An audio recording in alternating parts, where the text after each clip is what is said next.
Radio Sucesos 101.7 FM presenta su noticiero Sucesos con Milton Pérez y Verónica Larrea. Un periodismo libre para una democracia plena. Los hechos y las opiniones de los sucesos que marcan nuestro tiempo.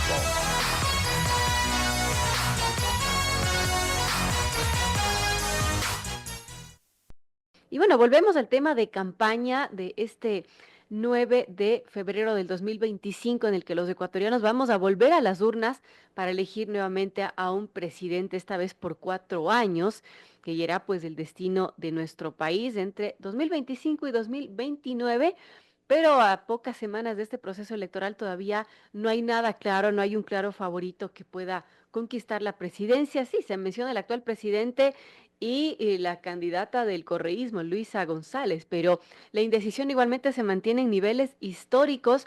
Son 16 binomios presidenciales que tampoco ayuda a aclarar el panorama electoral con apenas una alianza. Las organizaciones registradas en el país designaron ya a sus candidatos y bueno, la oferta electoral se muestra saturada. Así que así vamos a las urnas. Y estamos justamente con Gustavo Isch, consultor político, quien nos va a aclarar un poco el panorama electoral. ¿Qué podemos esperar los ecuatorianos de este 9 de febrero, de estas elecciones que son muy importantes? Porque no solamente se elige al presidente y vicepresidente de la República, se elige también a una nueva asamblea. Y bueno, ¿qué expectativas tenemos de todo esto? Estas elecciones también vienen marcadas por el tema de la inseguridad. Recordemos que lamentablemente en las anteriores, hace 2 años, en la que ganó Daniel Noboa, eh, asesinaron un candidato presidencial. Yo creo que de eso no se vuelve, de eso se marca un antes y un después en nuestro país. Y de hecho ya hay candidatos que cuentan ya con cápsulas de seguridad. De los 16 binomios presidenciales, 12 ya están con cápsula de seguridad. Así que así llegamos en este panorama electoral. Gracias a don Gustavo Isch, consultor político, a quien tenemos el gusto de tenerlo en esta mañana. Bienvenido, Gustavo. Y bueno, ¿cómo ve las cosas? A su criterio hay un claro favorito, todavía no se define nada. ¿Qué podría pasar en estas elecciones? Bienvenido, Gustavo. Buenos días, Verónica. Muchísimas gracias por la invitación. Sí, efectivamente no hay un claro panorama electoral ni político y en prácticamente ninguna de las esferas importantes del país en las cuales todos los ciudadanos estamos enfrentando una crisis sumamente grave. No se ha controlado el tema de seguridad. Evidentemente eso no iba a ocurrir más allá de las expectativas que se abrieron alrededor de él eh, mediante una campaña de publicidad que siempre alertamos, porque es un tema tan delicado, tan complejo, que en décadas no ha podido ser resuelto por otros países con mayores recursos, con mayores posibilidades, estructuras, acuerdos internacionales, etcétera, comparados con el Ecuador. Tenemos una crisis económica de la que no sabemos de qué manera vamos a salir si seguimos endeudándonos como nos estamos endeudando y no hay recursos para pagar.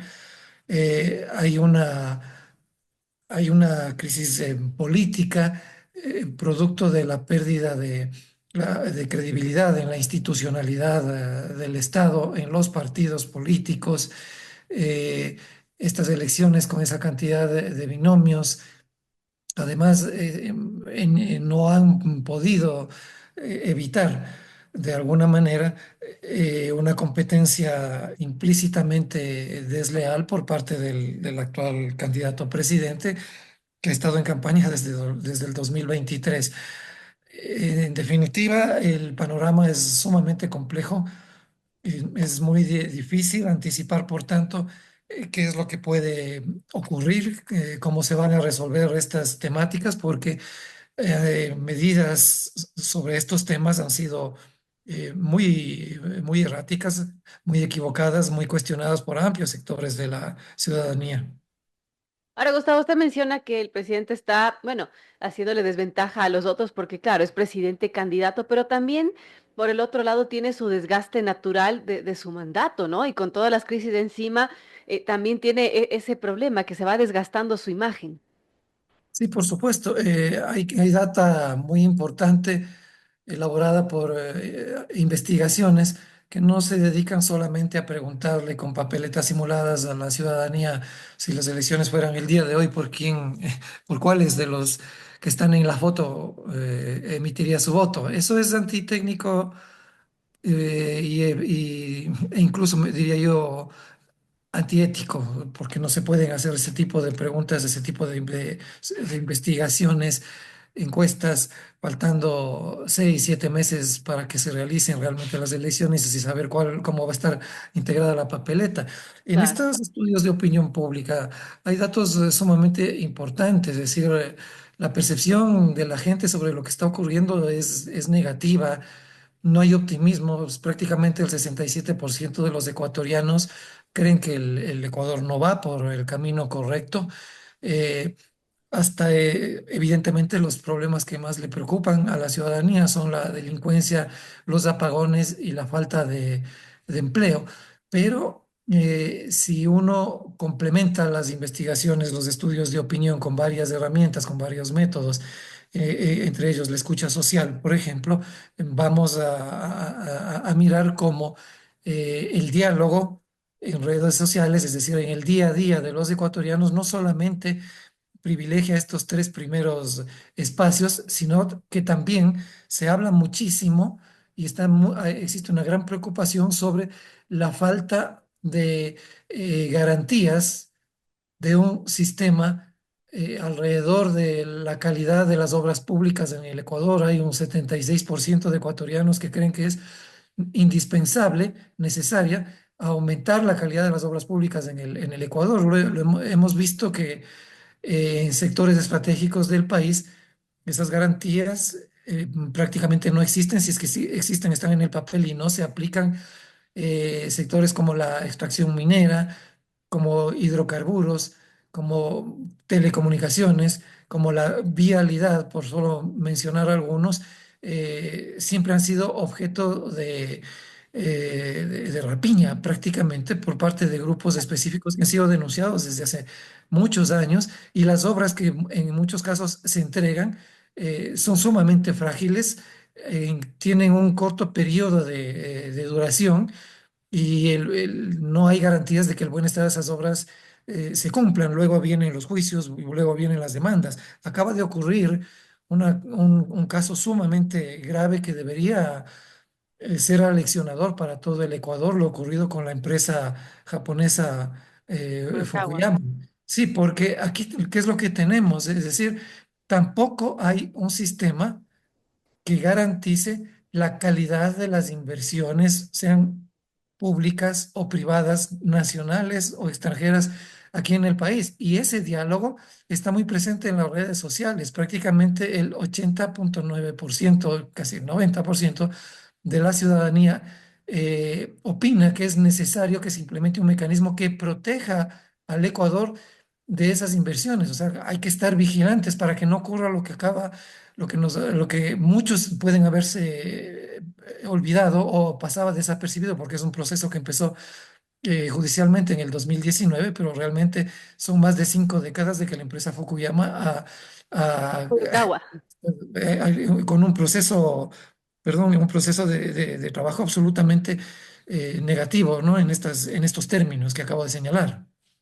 Así es lamentable, eso es un tema para otro espacio de análisis, pero terrible lo que pasó con esta empresa Furukawa. Amigos, 7:30 conversamos con Gustavo Ich, consultor político, analizamos el panorama electoral y bueno, vemos que sí, el país tiene múltiples crisis que resolver. Ahora, ¿qué puede decir de las propuestas de los candidatos y cómo esas propuestas podrán llegar a su electorado, a la gente? ¿Cuántas personas pueden conocer realmente a fondo qué propone cada candidato para dar un voto informado y no solamente un voto que, bueno, que resulte lo que salga, lo que hay? Eh, Mire, Verónica, eso va a ser muy difícil. De hecho, hasta ahora, y me atreví a poner este tema en la entrevista, ningún candidato habla de estos aspectos, de estos factores. La ciudadanía, muchos sectores en la ciudadanía los mencionan. ¿Por qué razón? Porque se sienten afectados directamente. Porque estos promedios, estos números, estos porcentajes que se establecen a través de varias casas de investigación nacionales e incluso extranjeras, cuando se cruzan estos datos, son sumamente negativos, preocupantes. Pero no se habla por parte de los candidatos de estos otros temas, es decir, qué pasa con los sectores estratégicos y con la mala calidad de las inversiones. que Claro. tenemos lo que tenemos, pues apagones que nos regresaron al siglo XIX. Tenemos un sistema de vialidad que colapsa cada invierno en ciertos sectores, o una extracción minera que produce un deterioro del medio ambiente y de las comunidades asentadas en varias provincias, entre ellas el Napo, que es sumamente grave. Y no veo por parte de los candidatos un diálogo respecto a estos temas, y no veo tampoco que se les esté preguntando a los candidatos. Todavía me van a decir, es que no empezó la campaña. No es cierto, la campaña empezó desde hace muchos meses. Insisto, el candidato a presidente está en campaña implícita, indirecta, desde noviembre del 23. Eh, y de qué manera 16 binomios van a poder, cumpliendo las regulaciones del Consejo Nacional Electoral, eh, a generar propuestas que lleguen a la ciudadanía, que sean debatidas por la ciudadanía, por el aparato productivo ecuatoriano, por nuestros agricultores, nuestros industriales, nuestros comerciantes, nuestros emprendedores, y luego 2 días de debate, que los debates además se han convertido en espectáculos lamentables, en los que muchas veces quien ve los debates no se fija en la calidad de lo que se está diciendo, sino en la forma en lo que se dice, en la presentación de los candidatos, lo que llame la atención, y terminamos, como en las últimas en los últimos procesos electorales, votando por el mal menor, porque así ha ocurrido. No es que hay votos mayoritarios, por ejemplo, que son anclados a la figura del el expresidente Guillermo Lasso. Ahí es evidente que muchos de los votos del anticorreísmo este, se proyectaron hacia esa candidatura como una opción para impedir que el candidato del correísmo gane las elecciones. Esto viene ocurriendo desde hace algún tiempo, ¿no? En espacios no solamente presidenciales, sino también de gobiernos locales. Ocurrió exactamente lo mismo con Noboa. Noboa era un candidato prácticamente desconocido, y muchos de sus votos fueron producto también de ese desgaste que sufrió Guillermo Lasso cuando era mandatario. Salió con el 5% de aprobación a su gestión, y toda esa circunstancia hace que votos de indecisos, votos blandos de algunas candidaturas, se fijen en la novedad, en quienes manejan un discurso que básicamente es un conjunto de promesas que luego no se cumplen. Por eso es el deterioro de la credibilidad de los políticos en general, del sistema político en general, y la ciudadanía sigue buscando a alguien que le ofrezca, que le prometa cómo va a resolver los problemas por los que está atravesando. El problema es que no queremos que nos hablen bonito, sino que realmente nos hablen sincero, ¿no? Que cumplan lo Eso es lo que que debería ocurrir, pero eso lamentablemente no pasa. Nos dijeron que en 100 minutos, con 100 decretos, se iban a resolver los problemas del país. Una persona que no sabía cuánto costaba un litro de leche.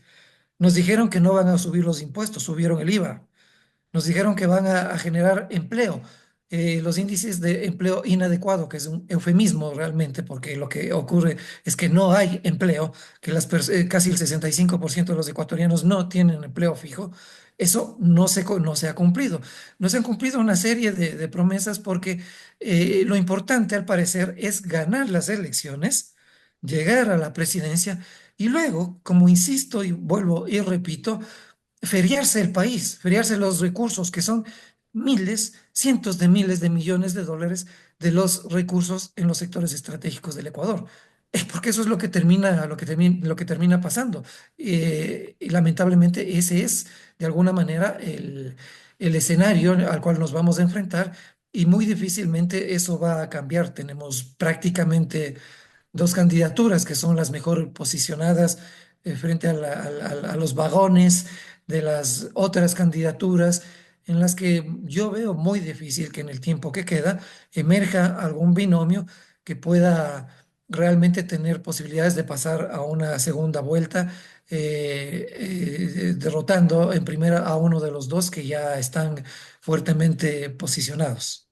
Ahora, del debate, ¿qué expectativas tenemos? Porque recordemos que las anteriores elecciones, hace poco más de un año y medio, bueno, Daniel Noboa no estaba en el radar de nadie, y tuvo bueno, muy buena exposición en el debate y la gente dijo, bueno, es una opción, ¿no? Frente a lo que estaba, frente a los supuestos favoritos, nada de eso funcionó de las encuestas, sino que la gente optó por otro tipo de candidato. ¿Eso podría pasar en estas elecciones de febrero?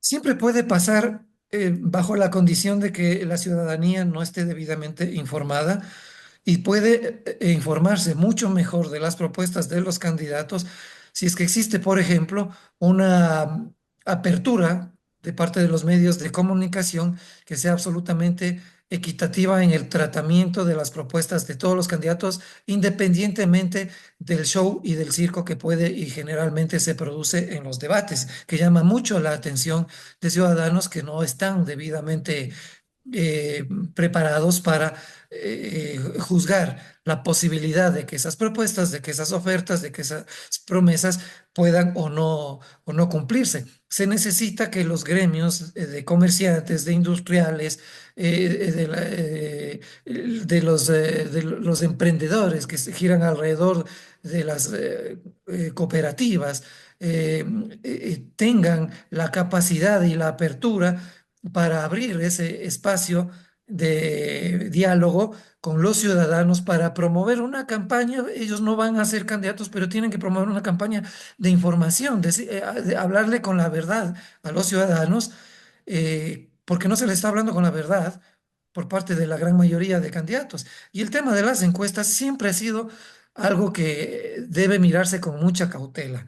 Y Así es. yo siempre he mencionado que en este o en cualquier país del mundo existe una conducta a través de la cual desde hace varias décadas las encuestas se han transformado en actores políticos sumamente importantes en estos eventos plebiscitarios electorales, en los cuales primero vienen los titulares sobre por quién votaría usted si hoy fueran las elecciones y ya empiezan a generar una corriente de opinión que, como decía al principio, no solamente es antiética, sino también antitécnica. Se guardan preguntas que son fundamentales. Por ejemplo, de estos candidatos que están encabezando las elecciones en X campaña, en X periodo, en X proceso, ¿cuántos ecuatorianos no votarían bajo ninguna circunstancia? Ese es un voto negativo duro, Así pero es. existen porcentajes altísimos de votos negativos o de indecisos que son llamados blandos, en los cuales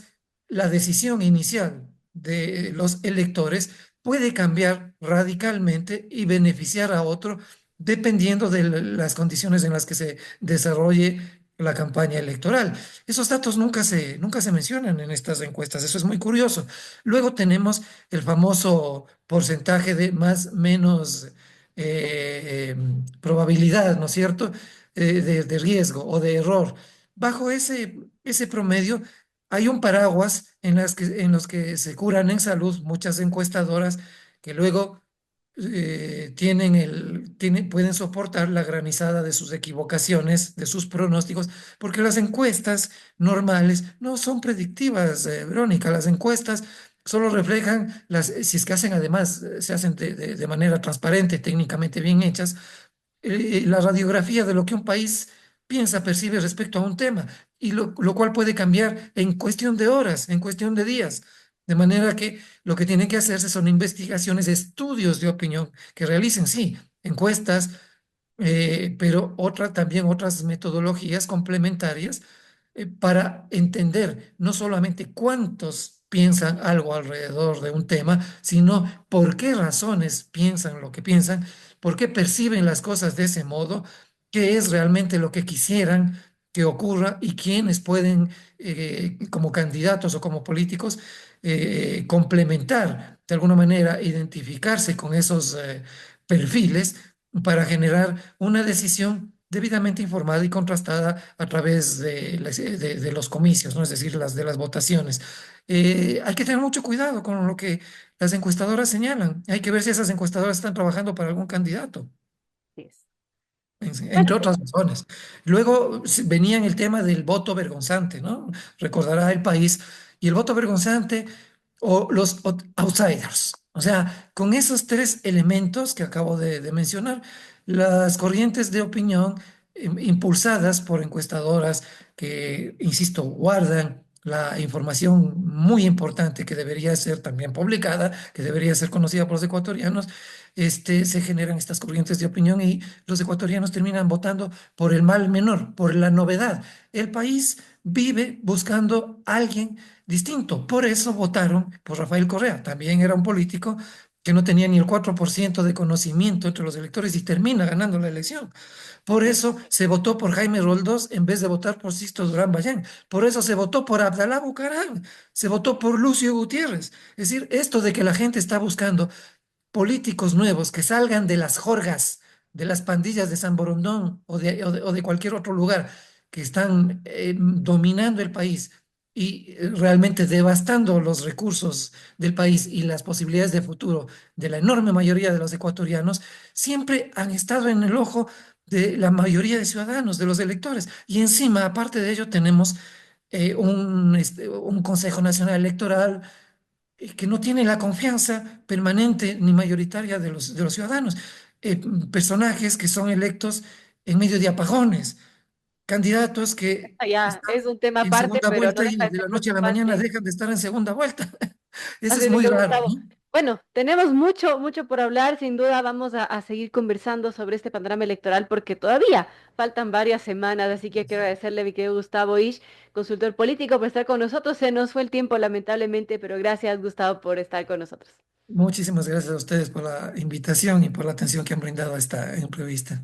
Bien, conversamos con Gustavo Isch, consultor político, sobre lo que podemos esperar en estas elecciones y bueno, múltiples crisis que afronta el país. Es complejo lo que puede venirse para el próximo año.